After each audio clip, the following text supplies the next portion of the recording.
Yes, ఇప్పుడు దాన్ని నేను దాని ఫ్యామిలీలో ఇంప్లిమెంట్ చేస్తా.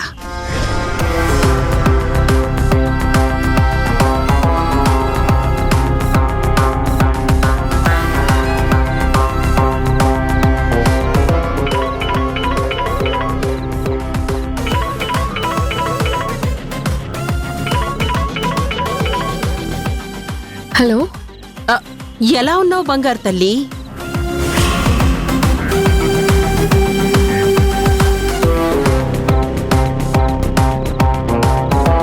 ఎవరు? నేనే. గుర్తుపట్టలేదా? తరుణ్ మేనత్తని. శక్తిని. బాధపడుతున్నావా అమ్మా? మీ బతుకు నాశనం చేసిన మీ అమ్మ మీద పళ్ళు కొరుక్కుంటున్నావా? నువ్వు ఎవరి పిల్లవైనా ఆడపిల్లవి కదా. సాటి ఆడదానిగా నిన్ను చూస్తే చాలేస్తుందమ్మా. నీ బాధ తలుచుకుంటే నాకు దుఃఖం ఆగడం లేదు. ఓదారుద్దామని మనసు లాగింది. అందుకే ఫోన్ చేశాను. అక్కడ నన్ను బయటకు గెంటేసి ఇప్పుడెందుకు నా మీద అంత సానుభూతి కురిపిస్తున్నావు? నాన్నని కలవడానికి వచ్చినప్పుడు నాన్న మాటలని ఇప్పుడెందుకు నా గురించి మీరు బాధపడ్డావు? నా కన్నీళ్ల గురించి మీరెందుకు మాట్లాడ్డావు? చూడు మధు, జనని కూతురుగా నీ మీద నాకెలాంటి సానుభూతి లేదు. ఆ తల్లి కూతురుగా నీ మీద ప్రేమ లేదు, జాలి కూడా కలగదు. కానీ ఓ ఆడపిల్లగా మాత్రం చాలా సున్నితంగా ఆలోచిస్తాను. మీ అమ్మేంటో పిచ్చి పట్టింది అల్లాగా మీ కళ్ళు కప్పడానికో మిమ్మల్ని నమ్మించడానికో నిరూపిస్తా నిరూపిస్తా నిజం నిరూపిస్తానంటూ తిరుగుతూ ఉంది. నువ్వు నాన్న అనుకునే నా తమ్ముడేమో చీపో చెడిపోయిన దానివి, నువ్వు నాకు చెప్పేదేంటి అంటున్నాడు. వాళ్ళిద్దరి పోరు మధ్యలో నలిగిపోయేది ఈ బతుకులే కదమ్మా. అయ్యో పాపం పసిపిల్లల భవిష్యత్తు ఏమవుతుందోనని నేను మదనపడుతున్నాను. మీ అమ్మ తలకిందులుగా తపస్సు చేసినా ఇక నా తమ్ముణ్ణి ఎప్పటికీ కలవదు. వాడు కలిసే అవకాశం కూడా ఇవ్వడు.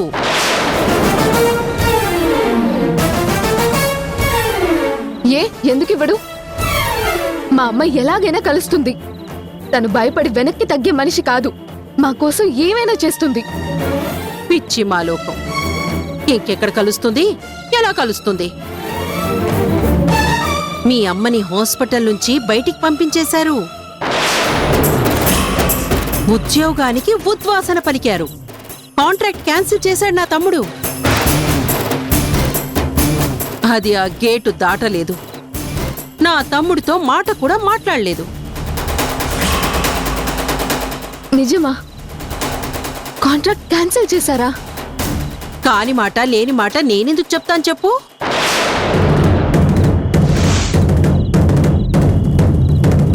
నా తమ్ముడు చేశానని చెప్పాడు కాబట్టే నీకు చేరవేశా నీ కబురు. నీ తల్లి నా తమ్ముడు ముందే నా చెంప పగల కొట్టింది కాబట్టి ఇంకా దాన్ని నా తమ్ముడు ఈ జన్మలో క్షమించడు. తిరిగి చేరతీసే ఛాన్సే లేదు. సో మీ కథ కంచికి, మీ బతుకులు బజారు పాలు. నేను నమ్మను. నీ నమ్మకంతో నాకు పనిలేదు. చెప్పాలనుకున్న మాట చెప్పేశాను. పోతే నీకొక ఆఫర్ కూడా ఇవ్వాలనుకుంటున్నాను. ఆఫరా? ఏంటది? నువ్వు నాన్న అనుకుంటున్న నా తమ్ముడి మీద నీకు అంతులేని ప్రేమ ఉంది. వాణ్ణి చూస్తూ ఉండాలని నువ్వు తపన పడుతున్నావని నేను అర్థం చేసుకున్నాను. అందుకే నీకొక సాయం చేద్దామనిపించింది. సాయం చేస్తారా? ఏం సాయం చేస్తారు?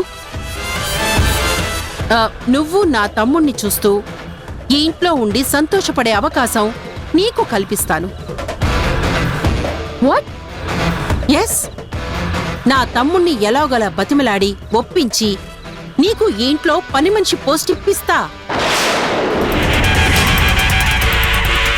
ఏంటి? పని మనిషి పోస్టా? మరి కాకపోతే వారసురాలి చేస్తాననుకున్నావా? జస్ట్ నీ ఫీల్కి కాస్త రిలాక్సేషన్ కల్పిద్దామని. నాకు ఈ మధ్య పనులు పెరిగిపోయాయి. శక్తి ఒంట్లో శక్తి ఉన్నా పని మనుషులు చేసే పనులు చేసే అలవాటు నాకంతగా లేదు. ఆలోచించుకో.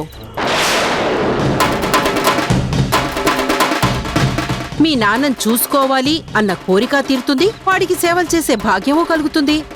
నీ బతుకు తెరువుకు కూడా ఒక రూటు దొరుకుతుంది కదా. నువ్వు అర్జెంటుగా ఆన్సర్ చెప్పాల్సిన అవసరం లేదు. ఆలోచించుకొని ఒక డెసిషన్కొచ్చి అప్పుడు డిసైడ్ అవ్వు. సరేనా? ఉంటాను మరి. బాయ్.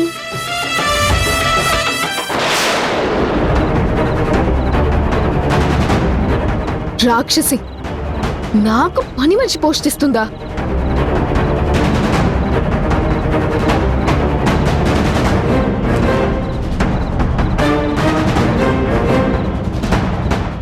ఏమైందక్కా? ఎందుకంత కోపంగా ఉన్నావు?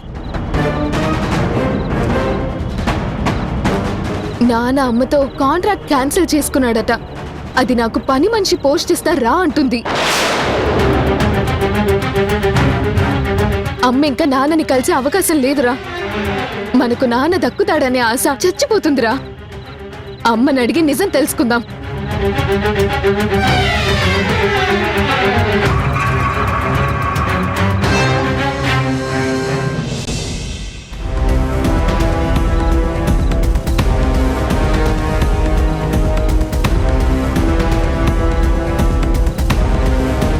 వీడేంటి అలా తిరుగుతున్నాడు? వాలకం చూస్తే తండ్రి కోసం ఎదురు చూస్తున్నట్టుగా ఉంది. గుణాదాన్ని పట్టించుకోలేదని వీడికేమన్నా సందేశం పంపించిందా? కొడుకుని తండ్రి మీదకి సంధిస్తుందా? వీడేం అడుగుతాడో, వాడేం సమాధానం చెప్తాడో వినాలి.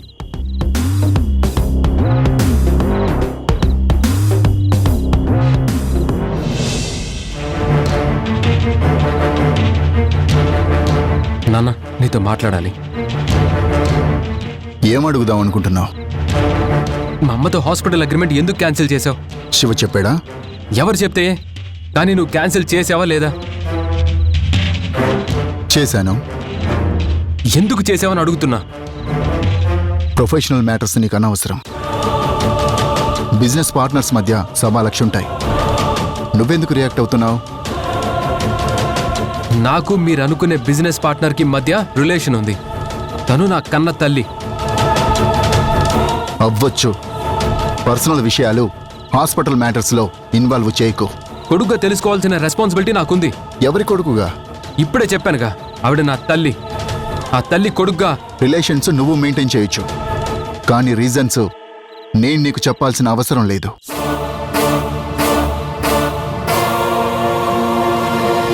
ఆ రిలేషనే నీకు నాకు మధ్య రిలేషన్కి కారణమైంది. తనే లేకపోతే నేననేవాణ్ణి ఉండేవాణ్ణి కాదు. నాకు నీకు మధ్య ఈ చర్చకి అవకాశం అస్సలు ఉండేది కాదు. నువ్వెందుకు నాన్న తన గురించి అంత ఇన్సెక్యూరిటీగా ఫీల్ అవడం? ఇన్సెక్యూరిటీ కాదు, డిస్టర్బ్ అవ్వడం ఇష్టం లేక. నిజం చెప్పాలనే తన ప్రయత్నం నిన్నంత డిస్టర్బ్ చేస్తుందా? నువ్వంతగా ఫీల్ అవుతున్నావా? ఎరా, నేను సఫర్ అవ్వడం నువ్వు హ్యాపీగా ఫీల్ అవుతున్నావా? అందుకే నన్ను ఇప్పుడు నిలదీస్తున్నావా?